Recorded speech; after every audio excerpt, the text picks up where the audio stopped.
dia akan diberikan rezeki oleh Allah dengan jalan yang tidak disangka-sangka. Rezekinya datang dengan cara yang tidak disangka-sangka. Gajinya mungkin kecil, tapi penghasilannya gede. Kan itu yang penting. Gaji dan penghasilan kan lain tuh. Boleh jadi gaji kecil, asal penghasilan gede, kan nikmat hidup itu. Nah, penghasilan ini ada yang bisa kita perkirakan. Bisa kita perkirakan. Misalnya gaji itu tadi. Kalau saya kerja, gaji saya begini. Ada rezeki yang masuk min haitsu la yahtasib. Tidak kita sangka-sangka, tidak kita duga-duga, tahu-tahu ada saja rezeki. Datang orang bawa persoalan yang mendatangkan hasil. Sebab rezeki, jodoh, maut memang seperti bayangan. Kita uber-uber dia lari, kita diem dia diem. Kan gemesin itu. Bayang-bayang itu begitu. Kita kejar, dia lari. Rezeki juga begitu. Kita diam, dia diam. Setengah mati yang namanya rezeki kita cari, kita uber. Ngobek sampai ratusan bohong kita kerjain. Tapi memang belum waktunya, ya sulit untuk tembus. Tapi kadang-kadang giliran kita nongkrong di rumah, datang orang bawain rezeki. Itulah yang namanya rezeki. Tapi ini untuk orang yang bertakwa. Kalau tidak punya kredibilitas takwa, jangan lalu pakai ayat ini. Diberikan Allah dengan rezeki dengan jalan yang tidak disangka. Kan ada ayatnya dah. Kita mah manteng aja di rumah dah. Ntar juga tuh rezeki datang. Ini fasilitas yang diberikan kepada orang yang wa may yattaqillah, bertakwa kepada Allah, yarzuqhu min haitsu la yahtasib, diberikan rezeki dengan cara yang tidak disangka-sangkanya. Maka kadar ketakwaan jangan membuat kita buruk sangka. Tuh orang ya nggak kemana-mana, duitnya ada aja. Kalau dia takwa, Allah berikan jalan keluar. Yang lantas ngelihat kiai orangnya ahli ibadah, ilmunya tinggi, akhlaknya luar biasa, takwanya tinggi, rezekinya lancar, lalu husnuzon nih kiai nggak kemana-mana, duitnya banyak, miara tuyul kali ini. Itu termasuk jaminan Allah yang masuk kategori min haitsu la yahtasib. Yang ketiga, yaj'al lahu min amrihi yusra, dimudahkan segala urusannya. Dimudahkan segala urusannya. Kemudian yang keempat, yukaffir anhu sayyiatihi wa yu'azzim lahu ajra, diampuni segala kesalahannya dan dibesarkan pahala kebaikan yang dikerjakannya.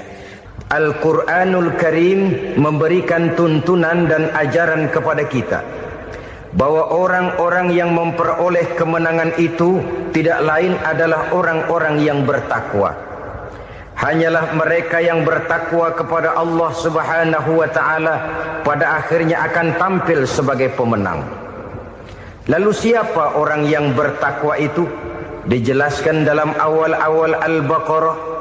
Orang yang bertakwa yang akan meraih kemenangan, pertama, allazina yu'minuna bil ghaib, yaitu orang-orang yang beriman kepada yang gaib. Percaya bahwa ada alam yang gaib, alam yang abstrak, alam yang tidak bisa dijangkau oleh salah satu daripada panca indera kita. Mereka percaya dan beriman kepada adanya malaikat, beriman kepada adanya iblis dan jin, beriman kepada adanya alam kubur, beriman kepada adanya alam mahsyar, beriman kepada adanya alam akhirat, beriman kepada adanya sorga dan neraka. Beriman bukan cuma sekedar beriman dalam ucapan bibir saja, tetapi beriman yang nilai iman itu mampu mewarnai gerak dan gaya hidupnya. Iman yang meresap sampai ke tulang sumsum, kemudian memberikan dampak positif di dalam kehidupan manusia. Alam, kita tahu, adalah sesuatu yang selain Allah, dan Allah bukanlah alam. Apapun namanya selain daripada Allah, itu adalah alam. Alam pada hakikatnya terbagi menjadi dua. Ada alam syahadah, alam nyata, alam konkret, alam yang bisa dijangkau oleh salah satu indera kita. Kemudian ada alam ghaib, alam yang tidak bisa dijangkau oleh panca indera kita. Alam metafisika, alam abstrak, alam yang wajib kita imani keberadaannya. Kita percaya bahwa malaikat itu ada. Kita percaya kepada jin, bahwa jin itu ada. Kita percaya kepada adanya iblis dan setan. Bukan percaya kepada iblis dan setannya, percaya bahwa iblis dan setan itu ada. Itu termasuk salah satu daripada sifat orang yang bertakwa kepada Allah. Saudara-saudara kaum muslimin rahimakumullah, kecenderungan pembangunan yang lebih bersifat materialistis biasanya menggeser aspek kehidupan rohani. Orang berpikir empiri, dan dalam pola pikir yang demikian maka alam gaib tidak lagi mendapat perhatian. Aspek kehidupan yang bersifat rohaniah malah mulai ditinggalkan. Akibatnya terjadilah kepincangan di dalam kehidupan kita. Pernah ada satu pengalaman pribadi dalam perjalanan kembali ke tanah air. Dalam pesawat di sebelah kanan saya duduklah seorang Jerman namanya Heiner Simonsen. Iseng saya ajak kenalan, saya ajak ngobrol, saya tanya dia. Saya bilang, Mas Heiner ini, kalau pesawat yang kita tumpangi ini jatuh ke bawah, kira-kira apa yang bakal terjadi, Mas? Dia bilang, kita semua akan mati. Begitu? Iya. Oke. Apa itu mati? Tanya saya. Dia bilang, untuk tahu apa itu mati, kita harus tahu lebih dahulu apa itu hidup. Saya pikir nih bule bisa ngomong juga. Baiklah kata saya. Apa hidup menurut Anda itu? Oh, hidup itu dia bilang, kalau seluruh anggota badan kita bekerja secara normal, paru-paru memompa darah secara normal, jantung berdetak secara normal, sel-sel tubuh bekerja secara fit, dan organisme tubuh hanya mau bekerja secara normal, dia bilang, kalau kita memberi makan yang cukup, menu yang teratur, dan gizi yang lengkap. Saya bilang, kesimpulannya apa, Ner? Dia jawab, hidup adalah dari tangan ke mulut. Life is from the hand to the mouth, kata dia. Hidup adalah dari tangan ke mulut. Jadi masalah hidup tidak lebih daripada masalah isi perut. Orang pergi pagi, pulang sore, peras keringat, banting tulang, perut yang dibelain. Saya bilang, you are wrong. Sampean salah, Ner. Kamu orang Islam bukan? Bukan. Pantas. Kenapa saya salah? Dia bilang, ya jelas salah. Salahnya di mana? Kamu ini manusia. Kalau hidup cuma dari tangan ke mulut, saya bilang, kambing di kampung saya juga begitu pikirannya, Ner. Itu kambing di kampung saya, asal perutnya kenyang, sudah hidup dia. Perkara besok bagaimana, lusa prospeknya macam mana, bulan depan ada apa, kambing nggak pernah mikir. Di kampung saya kambing juga pikirannya begitu. Kamu Kristen ya? Tadinya. Loh kok tadinya, lalu apa sekarang kamu ini? Dia bilang, sekarang saya netral. Saya tidak beragama, tapi saya percaya kepada Tuhan sebagai pencipta alam. Saya ingat benar dia bilang, I haven't any religious, but I believe to God as the creator of the world. Kenapa bisa netral begitu, Ner? Habis saya bingung katanya. Islam bilang Islam baik, Kristen bilang Kristen baik, Hindu Buddha bilang Hindu Buddha baik, semua agama baik. Saya netral sekalian, nggak beragama. Yang penting saya percaya kepada Tuhan. Saya bilang, Ner, kamu ini kayak orang mau beli celana, lalu bingung, yang satu bilang Levi's bagus, yang satu bilang Blue Jean hebat, yang satu bilang Wool England hebat. Celana ini hebat, celana itu bagus, celana ini hebat. Semua celana bagus, kamu bingung. Akhirnya netral, tidak pakai celana. Itu juga salah. Saya pikir-pikir, kemudian saya melihat bahwa dua pola berpikir Henner ini nampaknya sudah mulai menggejala di lingkungan masyarakat bangsa kita. Disadari atau tidak, secara jujur kita harus berkata, dua pola pemikiran Henner ini mulai berkembang di tengah masyarakat bangsa kita. Pertama, pola pikir materialisme. Hidup adalah dari tangan ke mulut. Masalah hidup tidak lebih masalah isi perut. Itu yang perlu dibela, dan disitulah arti kehidupan. Pergi pagi, pulang sore, peras keringat, banting tulang untuk mempertahankan perut. Kalau sudah kemari cara orang berpikir, maka buat apa percaya kepada yang gaib? Untuk apa sholat? Untuk apa puasa? Untuk apa zakat? Untuk apa menghadiri majelis taklim? Tanpa kepercayaan kepada yang gaib, hidup berjalan menurut alur empiris dan materialis.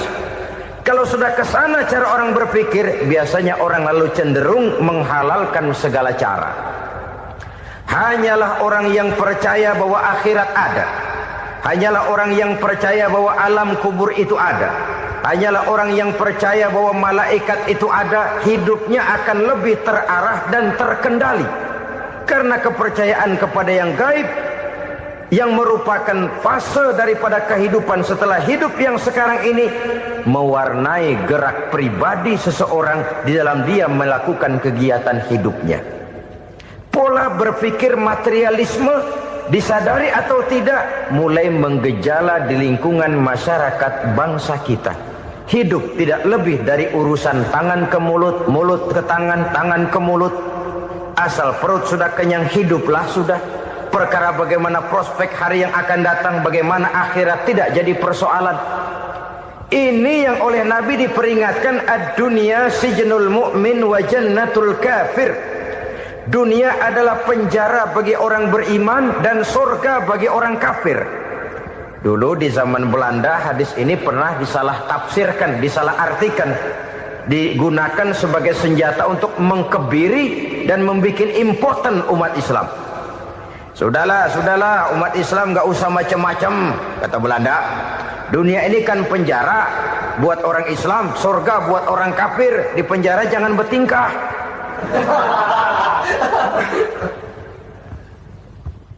Pengertiannya tidak begitu. Dunia adalah penjara bagi orang mukmin. Artinya dalam kehidupan dunia seorang mukmin tidak bebas memperturutkan hawa nafsunya. Di penjara hawa nafsunya itu. Sebaliknya surga bagi orang-orang kafir. Buat orang kafir surgalah dunia ini. Mereka bebas memperturutkan hawa nafsunya. Dilarang tidak terlarang, dicegah pun tidak tercegah. Mereka hidup menurut alur bisikan nafsu mereka sendiri. Kemudian bila ajal datang, maut merenggut nyawa, selesailah surganya sampai di situ. Maka bagi orang-orang yang tidak percaya kepada adanya akhirat, kepada adanya alam gaib, surganya sebatas umurnya. Sekali lagi, surganya sebatas umurnya. Bila umur selesai, ajal pun datang merenggut nyawa, selesailah sudah surganya sampai di situ. Alangkah pendeknya perjalanan orang-orang yang tidak percaya kepada alam gaib ini. Bagi kita mukmin, jikalau kita mampu memenjarakan hawa nafsu, kita bisa bahagia di dunia ini. Dan Islam memang tidak menyuruh kita sengsara di dunia. Raih dunia, kejar dunia, gapai dunia sebagai alat untuk mencapai kebahagiaan di akhirat nanti. Hidup adalah satu perjalanan panjang yang terbentang sejak kita terlahir dari alam rahim sampai kepada alam akhirat nanti. Andai kata kita gagal meraih kebahagiaan di dunia, toh kita masih punya akhirat. Tapi jangan jadi dalil yang melemahkan semangat. Biarin dah kita di dunia kebelangsat, yang penting akhirat. Akhirnya dunia benar-benar kebelangsak. Bagaimana dunia ini bisa kita raih, dan bagaimana meraih dunia untuk menunjang kepentingan akhirat nanti. Yang kedua, dari pikiran Heiner yang saya lihat menggejala di lingkungan masyarakat bangsa kita, timbulnya manusia-manusia netral. Seolah-olah Tuhan yes, agama no. Sama Tuhan percaya, agama ogah. Tuhan ngangguk, giliran agama godeng. Padahal hampir dalam setiap ayat dalam Quran, kata-kata amanu biasanya bergandeng dengan wa amilus sholihat, iman dan amal soleh. Ini sebagai isyarat Tuhan dan agama jangan pernah dipisah-pisah. Apabila kita bertuhan, maka kita harus beragama. Apabila kita beragama, maka agama itu harus bersumberkan dari Tuhan yang kita imani itu. Tidak mungkin kita pisah, Tuhan yes, agama no. Sama Tuhan percaya tapi agama bikin sendiri. Sembayangnya cukup bengong 2 jam madep ngulon.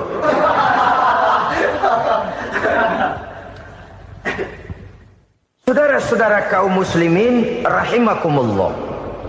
Jadi dengan demikian, agama yang kita akui merupakan unsur mutlak di dalam pembangunan sekarang ini, merupakan bagian dari kehidupan yang menuntun kita bahwa di balik alam nyata ini, di balik alam syahadah ini ada alam gaib.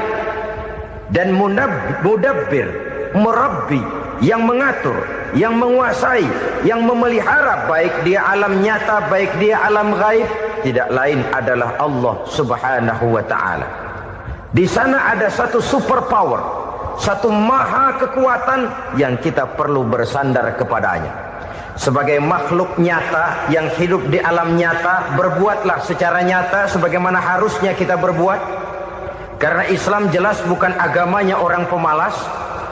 Islam jelas bukan agamanya orang yang mengajarkan setelah selesai sholat boleh duduk, nggelenggem ayam-ayam, ndelohom, menghitung bintang di langit sambil menunggu keajaiban. Tidak.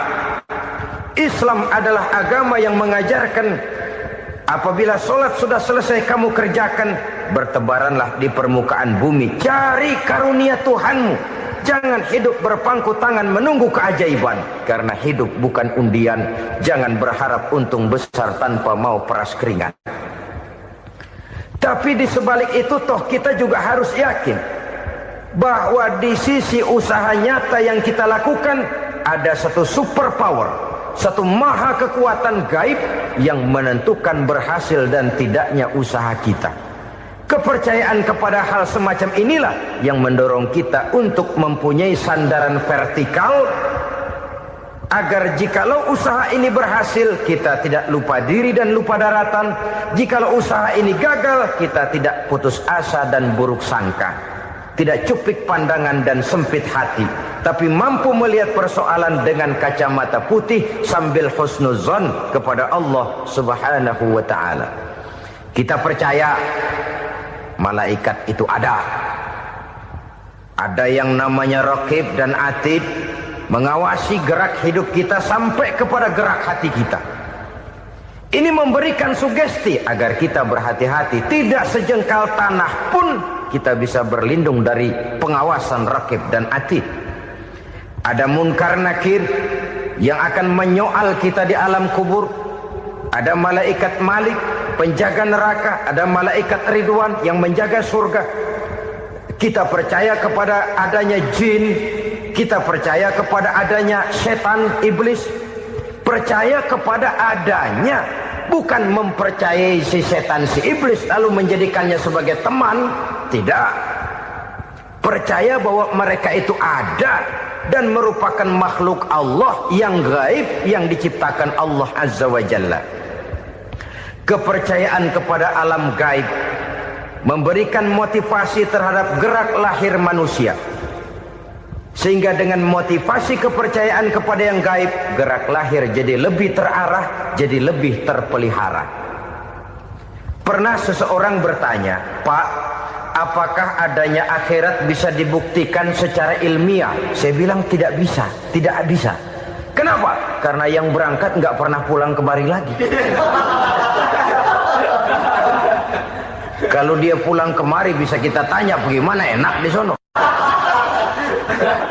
Cuma secara moral saya katakan, lebih beruntung orang yang percaya kepada akhirat daripada yang tidak. Sekarang saudara percaya akhirat ada, lalu saudara baik-baik di dunia, sholat, puasa, zakat, menolong orang lain, menebarkan kebajikan. Saudara mati, andai kata akhirat tidak ada, toh dalam hidup saudara sudah berbuat baik, paling tidak nama saudara akan dikenang sebagai orang baik.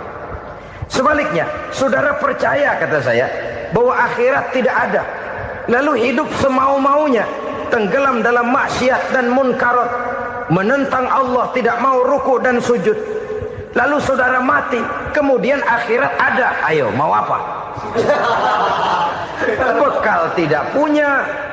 Jadi secara moral lebih beruntung orang yang percaya kepada adanya akhirat daripada yang tidak percaya. Dan itu alam gaib yang tidak bisa dibuktikan secara eksakt. Jangankan untuk membuktikan seperti itu, dalam kehidupan sehari-hari saja yang kita rasakan tidak selalu berbentuk toh. Angin, bagaimana sih bentuknya angin? Kita tidak tahu. Merah, buktinya kalau dikerok merah. Yang merah itu kulit, yang kulit kita bukan anginnya. Sakit, rasa sakit itu ada, tapi bagaimana bentuk sakit kita nggak pernah tahu. Kalau kita makan cabai pedas, bagaimana bentuk pedas itu tidak ada, tapi rasa ada. Bentuk pedas hijau, cabainya bukan pedasnya. Tidak semua yang kita rasakan bisa kita gambarkan dalam bentuk yang konkret. Oleh karena itu, sekali lagi bahwa kepercayaan kepada alam yang gaib mampu memberikan satu sugesti yang menata kehidupan seseorang lebih lurus, lebih terarah, dan lebih terkendali. Maka wajar kalau kepercayaan kepada yang gaib mengantarkan seseorang untuk meraih kemenangan. Kenapa? Dia percaya kepada yang gaib, bahwa akhirat ada, bahwa alam kubur ada, bahwa pertanggungan jawab itu ada. Maka dia lalu tidak hidup saenae udele dewe, gitu loh. Tidak hidup menurut seleranya sendiri, terarah, teratur. Ini cirinya yang pertama. Orang bertakwa yang akan meraih kemenangan, mereka beriman, mereka percaya kepada yang gaib. Bahkan hal-hal konkret saja selalu berangkat dari yang gaib. Saudara-saudara, para remaja, para pemuda sekarang ini tidak pernah tahu toh siapa yang akan jadi teman hidup saudara.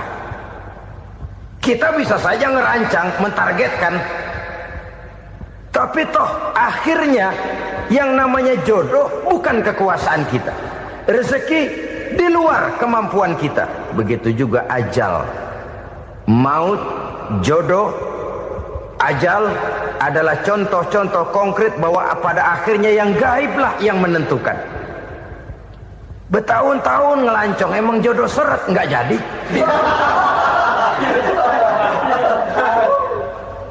Begitu kenal baru setengah malam nginep ditangkap hansip kan. Hal-hal semacam itu kadang-kadang kita berpikir suuzon, gile, perempuannya cakep banget, lakinya rebek amat. Memang begitulah jodohnya. Memang begitulah jodohnya. Saudara hadirin ma'asyiral muslimin yang saya hormati, jadi hal-hal yang konkret saja kita yakini sepenuhnya ditentukan oleh satu superpower yang gaib itu tadi. Dari sanalah segala ketentuan itu berangkat dan kesanalah segalanya akan kembali. Maka kepercayaan kepada yang gaib meluruskan gerak hidup seseorang dan itu akan mengantarkan dia kepada meraih kemenangan. Satu. Yang kedua, wa yuqimuna shalah. Orang bertakwa yang akan meraih kemenangan itu adalah orang-orang yang mendirikan sholat. Kenapa sholat mengantarkan orang untuk meraih kemenangan? Yang jelas, inna sholata tanha anil fahsya'i wal munkar. Sholat mampu mencegah manusia dari perbuatan keji dan munkar. Banyak filsafat hidup yang terkandung di dalam solat ini. Sejak kita wudhu sampai kita menghadap ke arah kiblat, sampai kita melakukan gerak-gerak solat, bacaan-bacaan yang ada di dalam solat, lalu sampai kepada mengucapkan salam. Banyak filsafat hidup yang terkandung di dalam solat. Umpamanya saja, setelah takbiratul ihram, mulai kita dengan solat dalam posisi berdiri. Diajarkan dalam kitab-kitab fikih agar kita melihat ke arah tempat sujud. Ini kan filsafat kehidupan. Kalau kamu solat dalam posisi berdiri, lihat tempat sujud. Jangan solat mata jelalatan, sebab nanti bisa mengurangi kekhusyuan. Jadi wajar kalau ia dikatakan bahwa yang paling afdol adalah soft yang di depan. Kenapa? Secara harfiah pengertiannya akan lebih mengundang kekhusyuan. Kenapa? Kalau kita di soft paling depan, di masjid umpamanya paling banter kita lihat tembok. Tapi kalau kita soft di tengah atau di belakang, orang-orang di depan kita pun akan kelihatan. Yang bajunya loreng, yang bajunya genggang, yang bajunya macam-macam. Kita lihat, kadang-kadang kita pikirin, ada yang bajunya bolong. Kita sholat tapi dalam hati, ini orang bajunya robek, ya nggak tahu apa. Ada saja hal-hal yang mengusik kekhusyuan kita. Oleh sebab itu diajarkan dalam posisi berdiri, lihat, arahkan pandangan matamu kepada tempat sujud. Ini kan filsafat kehidupan. Maksudnya apa? Kalau lagi diri, lihat dong tempat sujud. Kalau udah di atas, ingat dong sama yang bawah. Kalau sudah tinggi, ingat dong dari mana kamu berangkat.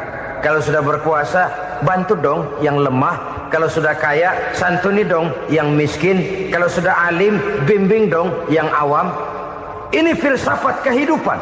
Dalam posisi berdiri, kau lihat tempat sujud.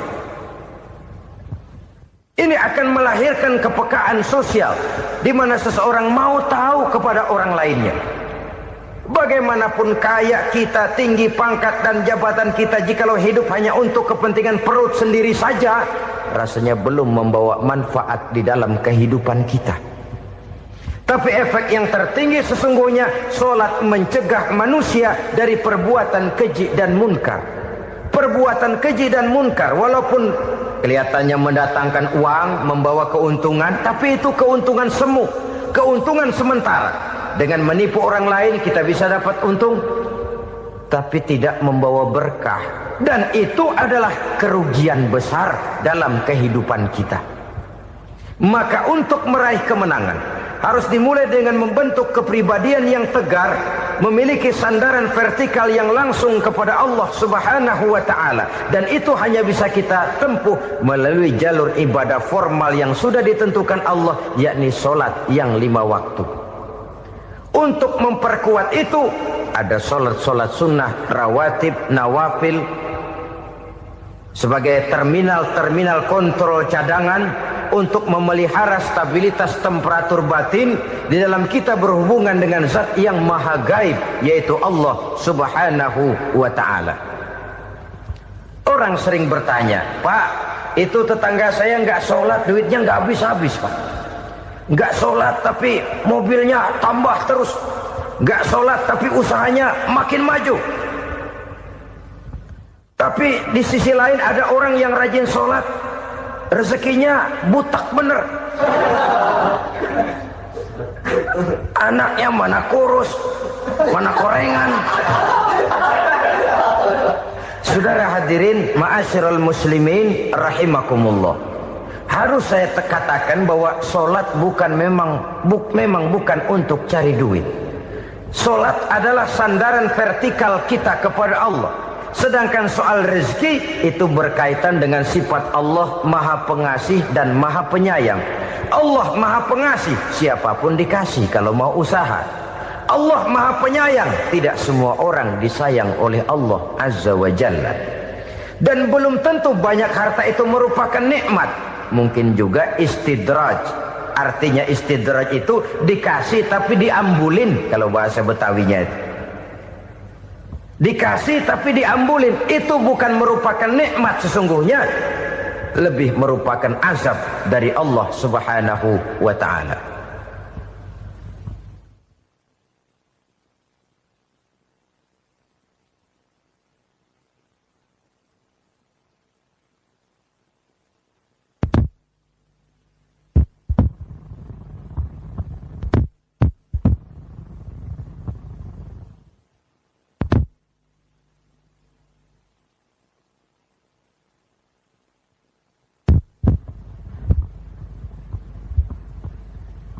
agama, mempunyai sistem sholat.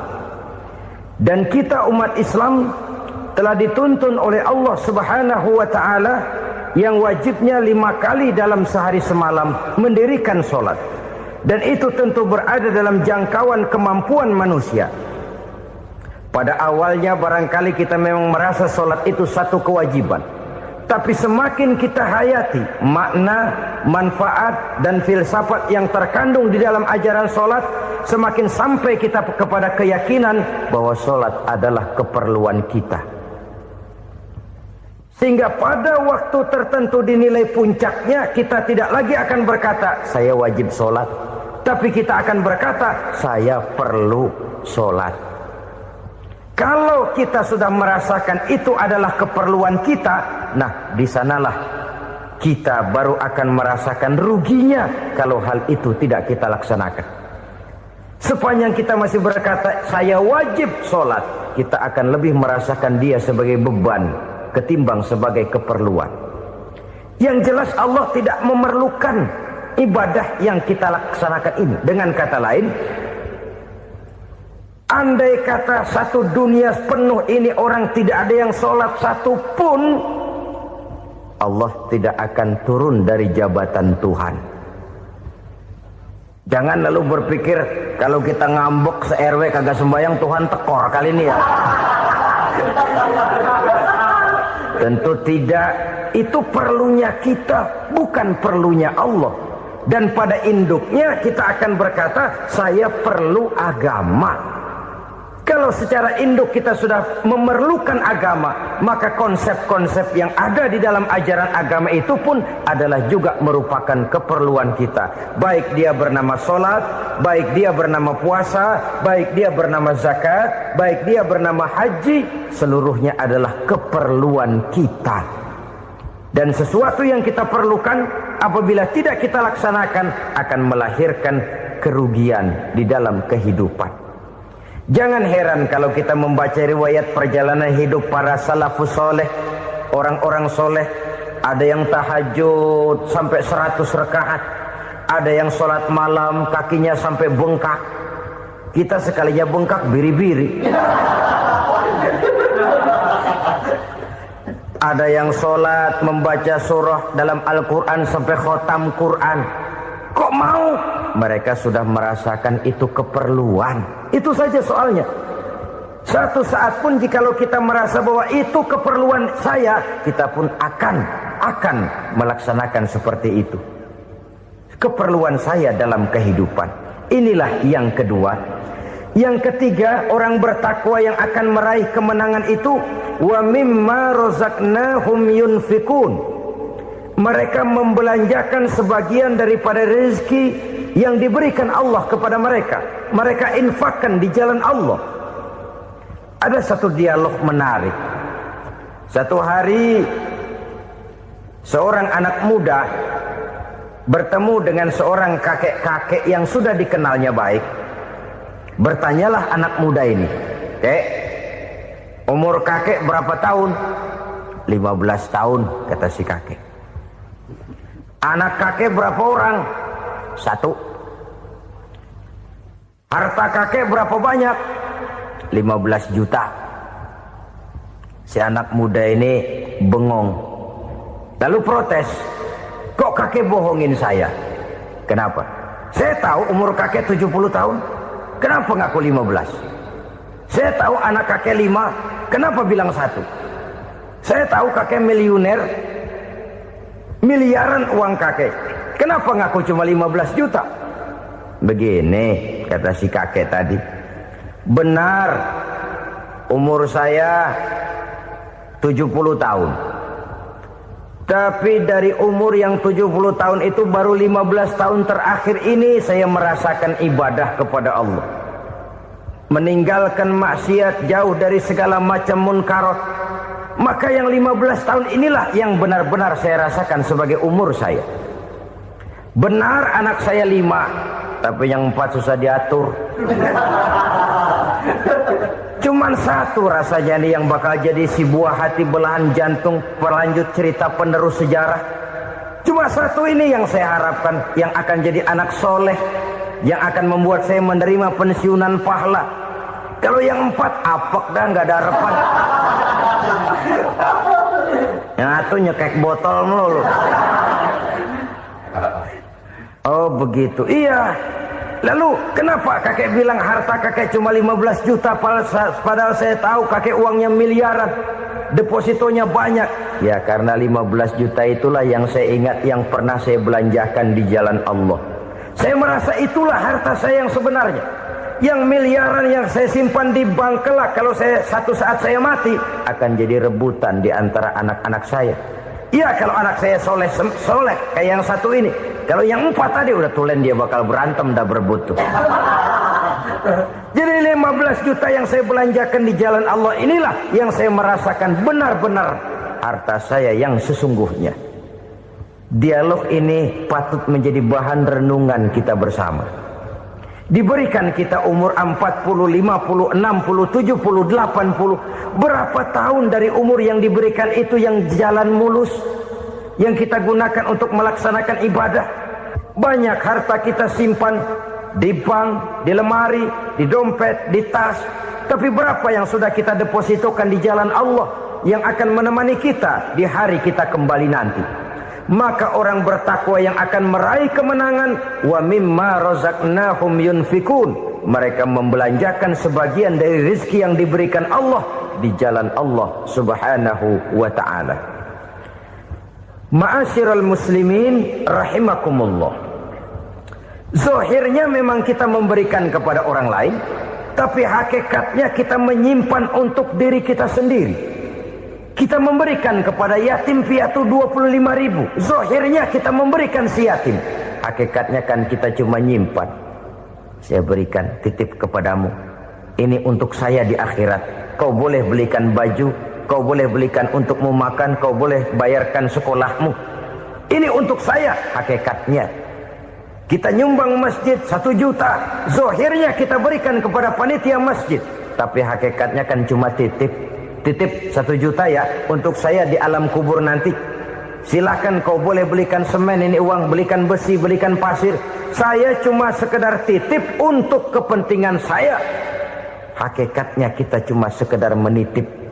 Sebagaimanapun pada hakikatnya, apapun yang kita miliki dalam kehidupan kan cuma sekedar hak guna pakai, bukan hak milik mutlak.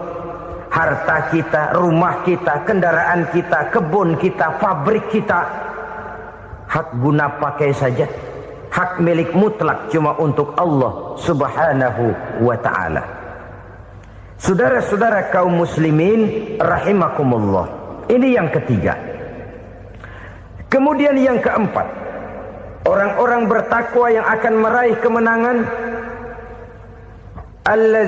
allazina yu'minuna bima unzila ilaika. Mereka yang beriman, mereka yang percaya kepada apa yang telah diturunkan kepadamu Muhammad, ay Al-Quran, yakni Al-Quranul Karim.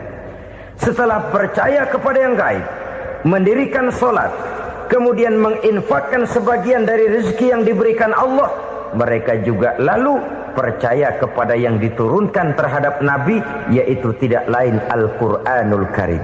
Sekali lagi di sini, percaya bukan hanya sekedar percaya saja, tetapi percaya lalu menjadikan Al-Quran itu sebagai pedoman hidup. Sebab memang Al-Quran itu adalah GBHM, garis-garis besar haluan muslim.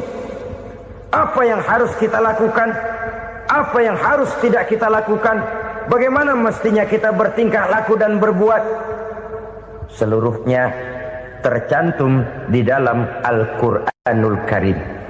Itu sebabnya ketika satu hari Aisyah ditanya bagaimana akhlak Rasul, beliau menjawab, kana Rasulullah sallallahu alaihi wasallam khuluquhul Quran. Akhlak daripada Rasulullah tidak lain adalah Al-Quran. Jawaban simpel ini memberikan gambaran bahwa keseluruhan daripada konsepsi Quran sudah diterjemahkan dalam kehidupan Rasulullah sallallahu alaihi wasallam.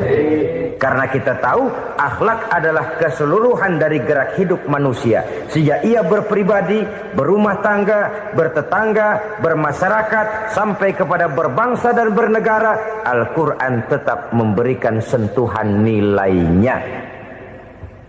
Oleh karenanya, orang-orang yang bertakwa adalah orang-orang yang menjadikan Al-Quran sebagai pedoman dalam kehidupannya. Dan kita yakini Al-Quran diturunkan kepada Nabi Muhammad bukan merupakan produk Nabi Muhammad. Isi dan redaksinya langsung dari Allah Subhanahu wa ta'ala.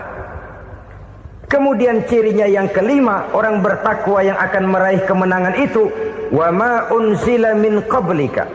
Tidak hanya sekedar percaya kepada yang diturunkan terhadap Nabi Muhammad yaitu Al-Quran, mereka juga percaya kepada apa yang pernah diturunkan kepada para nabi, kepada para rasul sebelum Nabi Muhammad.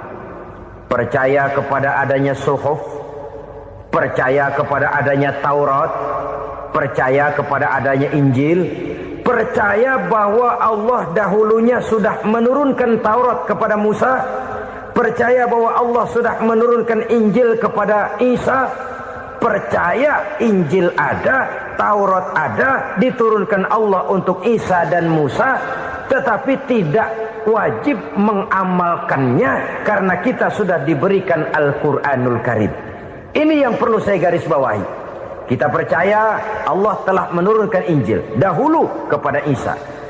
Kita percaya bahwa Allah telah menurunkan Taurat dahulunya kepada Nabi Musa.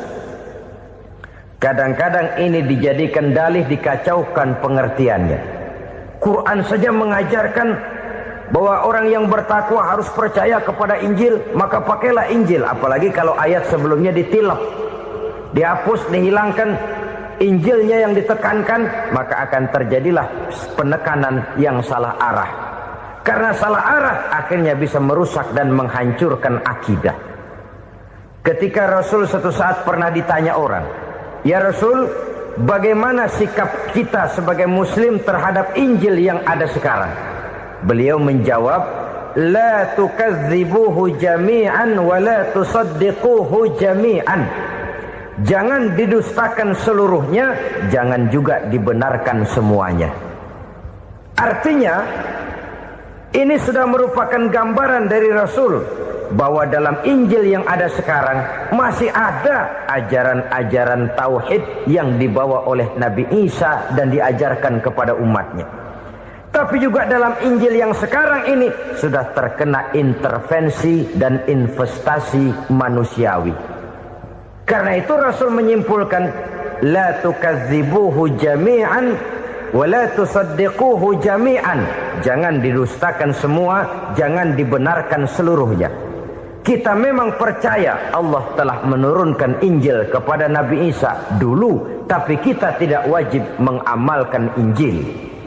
Kita percaya Allah telah menurunkan Taurat kepada Nabi Musa, tapi kita tidak wajib mengamalkan kitab ajaran Taurat. Yang wajib kita percayai dan kita amalkan hanyalah Al-Quranul Karim. Kenapa? Oleh karena baik yang ada di dalam Taurat, baik yang ada di dalam Injil, tentu tercakup di dalam Al-Quran sebagai kitab terakhir yang diturunkan oleh Allah Subhanahu wa ta'ala. Dan itu wajar. Kalau seorang pejabat mau mengeluarkan satu keputusan baru, tentu dia harus meninjau keputusan-keputusan lama. Andai kata dianggap tidak berlaku, dianggap tidak relevan lagi, maka keputusan-keputusan lama itu tentu sudah dianggap tidak berlaku. Sebagian daripada aturan-aturan dalam keputusan lama yang masih dianggap relevan tercantum dalam keputusan baru yang wajib diamalkan. Begitulah hubungannya antara Al-Quran, Taurat, Zabur, dan Injil. 4 kitab samawi yang diturunkan Allah masing-masing kepada Zabur untuk Nabi Daud, Taurat untuk Nabi Musa, dan Injil untuk Nabi Isa alaihi wassalatu wassalam. Ketiga-tiga kitab itu kita percayai adanya. Kita yakini Allah telah menurunkan Zabur, Taurat, dan Injil. Tapi kita tidak wajib mengamalkannya. Yang wajib kita mengamalkannya sekarang ini tidak lain hanyalah Al-Quranul Karim saja. Karena ia mencakup apa yang ada di dalam Zabur, apa yang ada di dalam Taurat, dan apa yang ada di dalam Injil. Keotentikannya bisa dipertanggungjawabkan.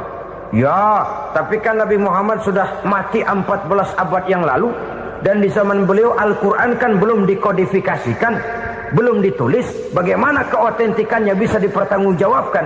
Mudah saja. Allah berjanji, inna nahnu nazzalna dzikra wa inna lahu lahafizun. Kami yang menurunkan Al-Quran dan kami yang akan menjaga dan memeliharanya. Allah turunkan Quran, Allah menjaganya. Bagaimana cara Allah menjaga Al-Quran itu? Banyaknya orang-orang yang hafaz Al-Quran. Hafaz Al-Quran 30 juz, 114 surah, 6.666 ayat. Sehingga jangankan satu kata, jangankan satu ayat, satu kalimat saja berubah, sudah akan timbul reaksi dan mudah dimengerti. Kenapa? Banyak orang-orang yang hafaz Al-Quran. Sedangkan pada setiap akhir tahun biasanya malaikat Jibril selalu mengadakan checking terhadap ayat-ayat yang diturunkan pada waktu itu. Di zaman Nabi sendiri sudah ada usaha kodifikasi. Dan yang lebih luar biasa lagi, sampai hari ini tidak seorang pun mampu membuat satu ayat saja semacam Al-Quran. Ke bahasa manapun dia diterjemahkan, naskah aslinya tetap ikut. Rujukan dasarnya tetap ada. Berdasarkan itu, maka tidak mungkin terjadi penyelewengan terhadap atau pemalsuan terhadap ayat-ayat Al-Quranul Karim. Kesuciannya, keotentikannya, kemurniannya bisa dipertanggungjawabkan. Ma'asyiral muslimin rahimakumullah. Oleh karenanya, konsepsi dasar daripada ajaran Islam ini memang tidak lain adalah Al-Quran dan Sunnah. Isi daripada agama Islam yang merupakan iman, Islam dan ihsan, konsepsi dasarnya tidak lain adalah Al-Quran dan Sunnah Rasulullah Sallallahu Alaihi Wasallam. Maka yang kita perlukan sekarang ini adalah terjemahan Al-Quran di dalam kehidupan kita. Dengan demikian, maka gaya kehidupan yang lebih Qurani itulah yang kita dambakan. Kita perlu memang terjemahan Quran dalam bahasa Inggris, dalam bahasa Belanda, dalam bahasa Jepang. Tapi yang lebih kita perlukan adalah terjemahan Quran di dalam kehidupan kita. Konsekuen, tidak memanipulasi, ringan sama kita jinjing, berat sama kita pikul. Jangan kalau lempengan ayat Quran tuh kira-kira enak diamalin, keras teriakan kita. Giliran kira-kira ayat Quran itu mukul kepala kita sendiri, diam kita. Itu ciri yang pernah disindir Allah dalam awal-awal Baqarah juga itu. Ciri beragamanya orang yang munafik. Kullama adha'a lahum masyawfih, kata Allah. Wa iza azlama alaihim qamu. Apabila terang mereka jalan, apabila gelap mereka berhenti. Artinya, kalau kira-kira di Islam nguntungin, rame-rame pada teriak Islam. Tapi ketika diminta untuk berjuang, ketika dituntut untuk berkorban, rame-rame mengundurkan diri. Nasib agama tidak ubahnya seperti daun pisang yang dikait orang di tepi jalan lantaran tak berpayung di ketika hari hujan. Manakala hujan usailah sudah, daun itu pun dicampakkan di tepi jalan, diinjak pula orang nan lalu. Artinya, orang menjadikan agama cuma sebagai lipstick, decoration only, tidak konsekuen. Hanya pada saat-saat kelihatannya Islam membawa keuntungan, rame-rame orang teriak-teriak tentang Islam. Tapi jikalau diminta berjuang, jikalau dituntut untuk berkorban, biasanya rame-rame juga mengundurkan diri. Jangan heran kalau mayoritas hitungan kita, tapi minoritas peranan kita. Kuantitas kita dalam jumlah, tapi dalam kualitas kita lebih sering jadi penonton daripada jadi pemain. Padahal itu sangat tidak boleh terjadi. Umat Islam di Indonesia harus bangkit. Umat Islam di Indonesia harus sadar akan keberadaannya. Tidak boleh hanya jadi penonton berpangku tangan. Karena memang agama kita juga mengajarkan untuk konsekuen di dalam menjabarkan ajaran-ajaran daripada agama kita. Kita sering jatuh menjadi umat yang lemah oleh karena kita ini tidak pandai menggalang kebersamaan yang diakibatkan tidak konsekuennya kita. Diistilahkan bahwa umat Islam di dalam menggalang kebersamaannya itu harus seperti orang main sepak bola. Saudara-saudara kan tahu orang main sepak bola itu. Orang main sepak bola, kalau pertandingan belum dimulai sih silakan saja kumpul di luar lapangan, atur strategi yang baik. Tapi kalau pertandingan sudah dimulai, turun ke lapangan hijau, jangan kumpul terus. Ada sepak bola gotong royong, mundur-mundur rame-rame, depan ke depan kumpul melulu mainnya. Kalah. Orang main sepak bola itu ya harus ada penyerang tengah, harus ada penjaga gawang, harus ada strikernya, harus ada kiri luarnya, kanan dalamnya yang jadi backnya. Posisi boleh bermacam-macam, tapi yang penting saling ngoper untuk menggolkan gawang lawan. Begitulah umat Islam ini. Boleh ada yang jadi pejabat, boleh ada yang jadi pengusaha, boleh ada yang jadi petani, silakan ada yang jadi seniman, ada yang jadi penyair, ada yang jadi artis sekalipun. Tapi kalau sudah berhasil menguasai bola, jangan lupa operannya. Operan itu yang langka. Kita ini muslim kadang-kadang kalau sudah memegang menguasai bola, kalau belum mau mampus, belum mau ngoper. Nanti kalau sudah nggak punya bola, baru mau ngoper. Kalau sudah dengar-dengar mau dekat pensiun, baru mau jihad, baru mau berjuang, baru mau ngurus pesantren. Tanda tangan sudah tidak laku, memo sudah tidak dihargai, baru mau berjuang. Kemarin kemana mas? Kita tidak pandai memanfaatkan posisi. Dengan kata lain, kalau kembali kepada persoalan kita, konsekuensi kita terhadap agama yang kita anut ini belum ideal. Kita masih lebih sering berislam ini pada saat-saat yang menurut perhitungan kita membawa keuntungan. Tapi kalau diminta berjuang, dituntut berkorban, yang itu pun hakikatnya adalah untuk kepentingan kita juga. Allah tidak pernah menuntut kita untuk jihad bagi kepentingan Allah, itu tidak. Berjuang menegakkan agama Allah, apakah untuk kepentingan Allah? Tidak. Untuk kepentingan kita. Sebab nilai-nilai jihad itu pada akhirnya akan membawa kita kepada suatu kebahagiaan. Setidaknya kalau tidak di dunia, tentu di akhirat sebagai syahid. Oleh karena itu, pada bagian akhir ini saya ingin mengajak, marilah kita konsekuen. Sekali kita berkitabkan Al-Quranul Karim, mari dia kita jadikan pedoman. Jangan cuma kita jadikan sebagai penghias dinding, pelengkap rumah, bahwa di rumah kita ada Al-Quran, tapi yang baca kecoa.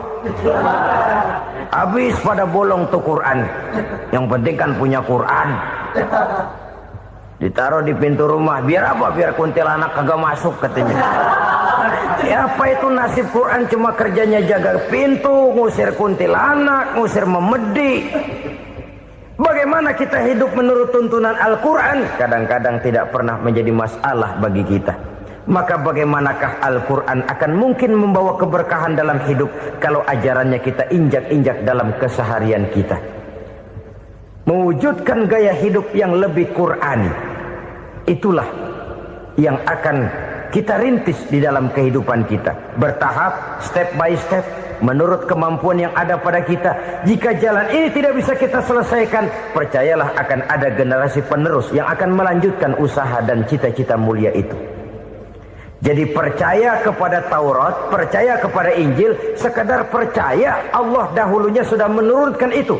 Tapi kita tidak wajib mengamalkannya. Kenapa? Generasi Injil masa berlakunya sudah kedaluarsa. Taurat masa berlakunya sudah kedaluarsa. Injil pernah berlaku untuk orang Nasrani di zaman Nabi Isa. Taurat pernah berlaku untuk orang Yahudi di zaman Nabi Musa. Setelah generasinya berlalu, datang Rasul penutup yang membawa Al-Quranul Karim, maka Al-Quran itulah yang berlaku menjadi pedoman sampai hari akhir nanti. Jangan jauh dari Al-Quran, karena apabila ini kita lakukan, maka kita akan kembali kepada satu gaya hidup yang jauh dari tuntunan agama, dan itu artinya kita akan semakin jauh untuk meraih kemenangan. Saudara-saudara kaum muslimin rahimakumullah. Yang keenam, yang terakhir, orang-orang bertakwa yang akan meraih kemenangan itu wabil akhirati hum yuqinun. Mereka percaya, mereka yakin seyakin-yakinnya akan adanya hari akhir,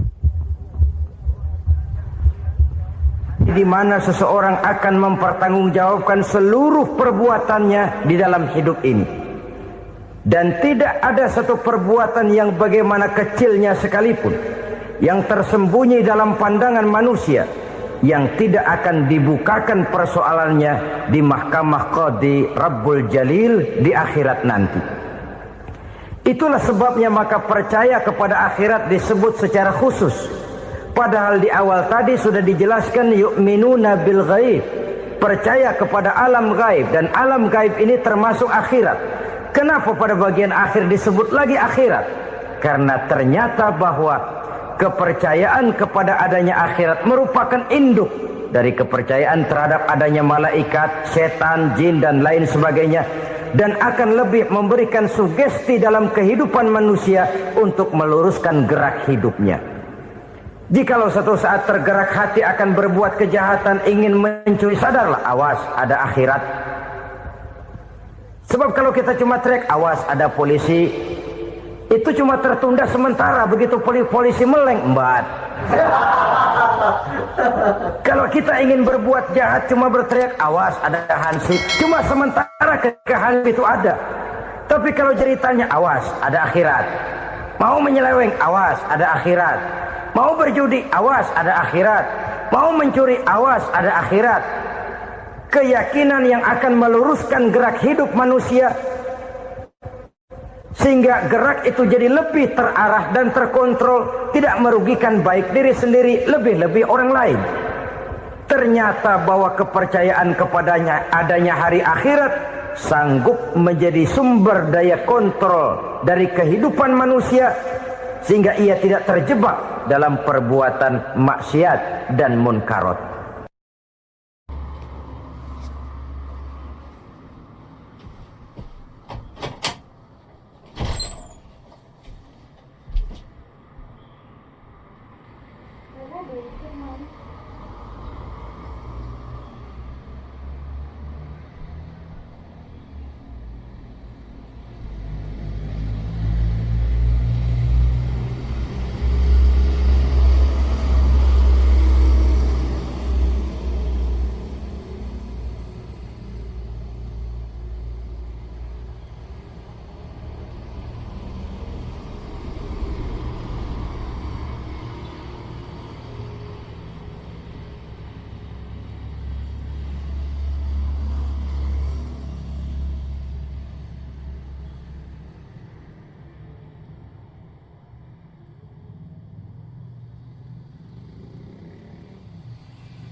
yang itu yang di lapangan itu ada pulang itu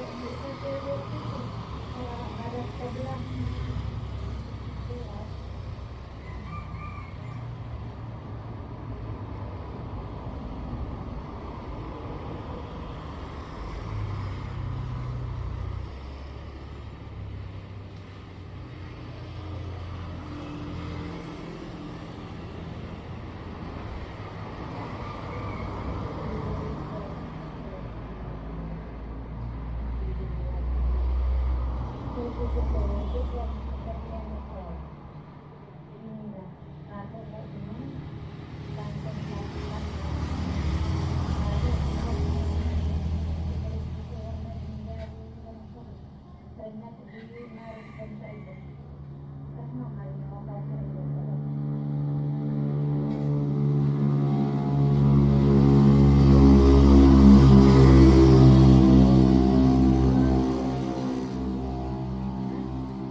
Anu, wangan nih, nanaman padi, bulan satu. Bulan satu di darat itu nanam padi. Bulan satu, bulan satu, bulan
Bandung.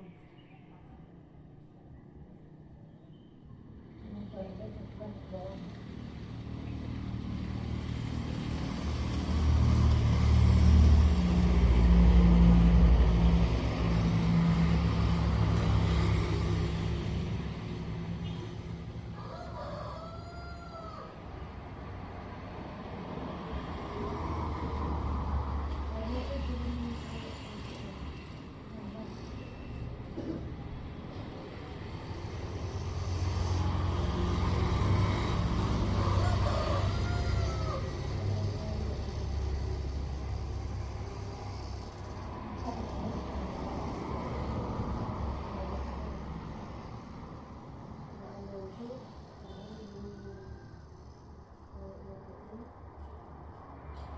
Dulu lemaknya itu daripada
không được pendidikan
berapa ya? 20 kita sampai Bukan. 9. Ini kan berapa masuk ke dong? Apa nih lah sampai 10.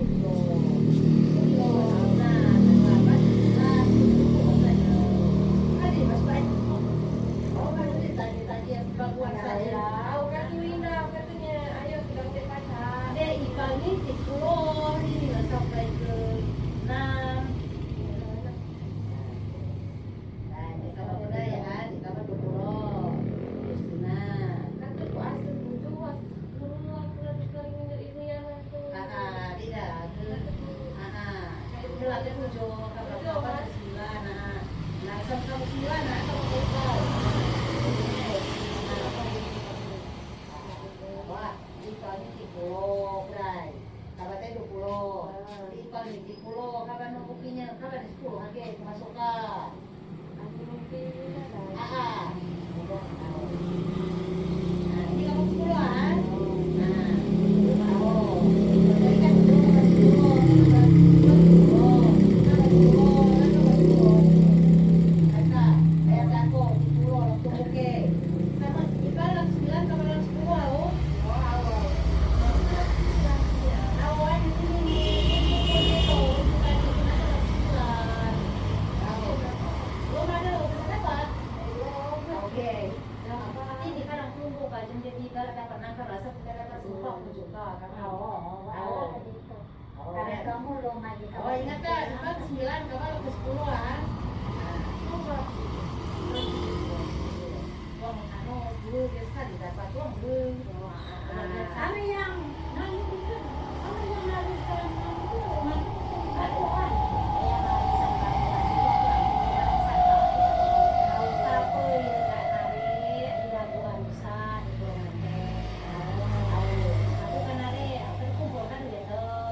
kena terserah ya haja. Rido kan, aku kan cakap kata lo Rido. Ini kumpul kasih duit itu kan. Jangan kumpul duit tuh kataku cuma kan bayar. Nah saatnya ya aku bayar, itu kaki depositkan untuk kali ini. Kau baku besar, kau baku kecil, kadang tinggi di dalam spirit. Itu tadi ngomong hari tadi untuk duit tadi pengen ngomong. Dalam